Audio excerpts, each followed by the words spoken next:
Welcome to the Leadership Lovers Podcast. I'm your host, Will Gladhart, CMO at the Culture Think Tank. At the Culture Think Tank, we empower leaders with metrics that strengthen culture, drive performance, and return. We're here today to learn about the actions leaders have taken to address organizational change. Today, our guest is Tucker Graves, CEO and co-founder of Pineapple Academy. Thanks for taking the time to join us. Absolutely. Thanks for having me. We'll begin by having you share with our audience a bit about yourself, your background, and your organization.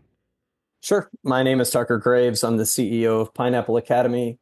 This is my fifth startup. I guess I've earned the description of a serial entrepreneur. I guess there's other worse things to be called in the world of serial, right? Yeah. But I'm third generation entrepreneur as far as I know. My grandfather started a protein distribution or manufacturing distribution company in Northwest Missouri, predominantly focused more on kind of center of the plate meat items and things like that. Essentially what he did was he outsourced the butcher from the grocery store. My dad took the idea from my grandfather and said, hey, Dad, why don't we sell the people we're already delivering these products to more stuff? And he started down the road with things like frozen French fries and things that would work in the trucks that they had that supported those products. And my dad ended up becoming a pretty large family-owned food distribution company that he sold a couple of years ago. And then, of course, I think I was born into this food industry. So most of my companies have had some parallel, although this one, Pineapple Academy, which is focused on frontline training and really in the hospitality and healthcare world, has started in food, but has evolved now beyond that too. Hopefully that sheds a little light on the background. Yeah, absolutely. We'll be discussing 3 questions today as a warm-up to our conversation. Can you share why you believe a healthy culture is critical? Yeah, well, I think at the end of the day, the healthy culture, if you will, of a company is really the lifeline of the company. And it speaks to one of the metrics we should all look at and measure because it's the baseline and the foundation. A company really doesn't exist without the people. And so company is just a shell where people all work, in my mind. If the culture is healthy, the company is healthy. There was a great consultant that I had. He's one of our advisors.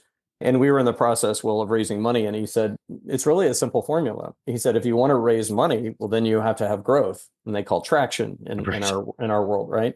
And he said, and that's actually a very simple next step, because in order to have traction, you have to have the right people. And he said, so the formula is simple. Investments come from growth, which come from people.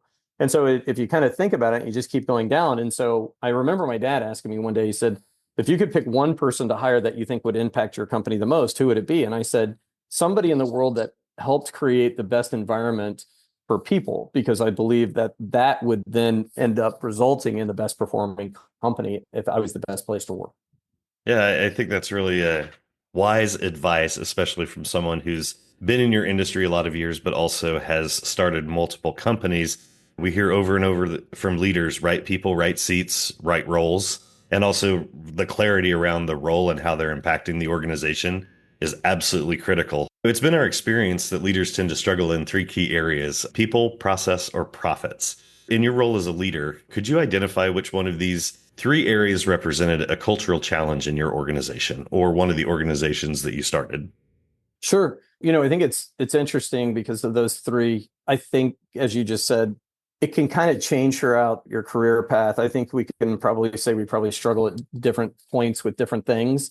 I would say my current one with Pineapple Academy initially was process. My co-founder, Greg, and I, like I just mentioned, we're food guys. And so food guys know food things. And so we started out as a company that created content for the food industry. And we knew the information, but we didn't know how to package it, or fancy words like the instructional design. And luckily, Greg had been a teacher. He was a chef instructor at a university. So that gave us a little bit of background. But I would say that the process of how to run, which we became a software company because we had put our content on a learning management system, and a big health system came along and said, hey, love the content, can't use your software. Is there a way to somehow get your content in our system?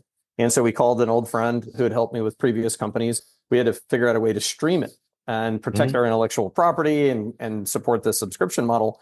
When all that came about and we ended up pulling it off, Greg and I were kind of looking around, we're laughing, and we're like, holy cow, we're a software company. And when it came to the operations of a software company, we didn't know what we were doing. I would say process for sure is Yeah, our thing. well, obviously the process element trickled into people and profits and growth because they're usually all connected. I think it's interesting that you not only made the pivot from that full instructional to training and to software.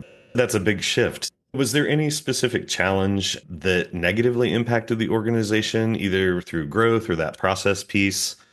Oh, for sure. As I mentioned, the very fact that we didn't know what we were doing, I think that was the biggest impact to the company, the culture of the company, the people we were hiring. We just knew what we knew. And we've run Hmm. into that in our jobs in the past where Greg kind of jokingly refers sometimes to folks in the food service industry, especially when it's not their core business, like a hospital, right? They're in the care Hmm. business. And how does somebody know how to manage the food service operations when it's not the core business? And so it's this idea of the blind leading the blind leading the blind. And I think the way to turn that around first is to admit it, because how many people have we worked for in our lives that kind of fake it till they make it when they should just be honest? I think the key here is Yes. just the first step to this whole thing is just be honest. And so us not knowing impact our growth, it impacted our culture. We weren't hiring necessarily probably the right people, but I think the first step towards writing it was just admitting it and being honest about it. Yeah, I really appreciate that answer. Yeah, I think it's a challenge and struggle for leaders to. We hear all the time in the high growth industry, fake it till you make it. I'm like, well, yeah, that's fine, but what happens when you actually have to put up or shut up? That's right. So, and That's that right. becomes a whole different story. And I appreciate that honesty, but I think that honesty about where the company is at really bleeds over into the culture and the performance of the organization as well. Is there one thing that you've identified or that you would share with other leaders that has kind of helped you on your leadership journey? Sure. I think the most important word is vulnerability. I think going back to admitting we didn't know what we were doing, the ability to be honest about it. But I think the idea of flipping the narrative that being vulnerable and asking for help is not a weakness, it's a sign of strength. And that I think that's probably the most important thing for any leader is number one, I'm always continuing to learn my entire life. I'm a lifelong learner. All my friends are, my partner is. I've learned more in the last 5 years than I've ever learned in my life, probably. And the first step after, just being honest that we didn't know what we were doing is being honest about the fact that we needed help. And so every time we hit a wall, whether it's in business operations or people or profitability or anything, it's around this vulnerability and instilling that in the culture too, and telling the team to say, hey, don't come in and tell us, like we said, don't fake it. Just be honest and be vulnerable that you need help. And that's how, honestly, that's how Greg and I have gotten out of every situation is just saying, hey, we just need help and not being afraid to ask for it. So I think it's the most important underlying thing. Obviously, there's things like empathy and all those things that matter. But when we're talking Right. about how to write the situation for us with process, it was about being vulnerable to getting help. I like that. Tucker, I've enjoyed having you on our Leadership Lovers podcast. Thank you again for your insights. Absolutely. Thanks for having me. Thank you for joining us on the Leadership Lovers podcast. Find all our Leadership Lovers episodes on the Culture Think Tank website at www.theculturethinktank.com or listen on your favorite streaming platform. We'd love to hear from you about the challenges you have faced as a leader. Tune in weekly as we invite leaders to share their experiences in strengthening culture and performance, one action at a time.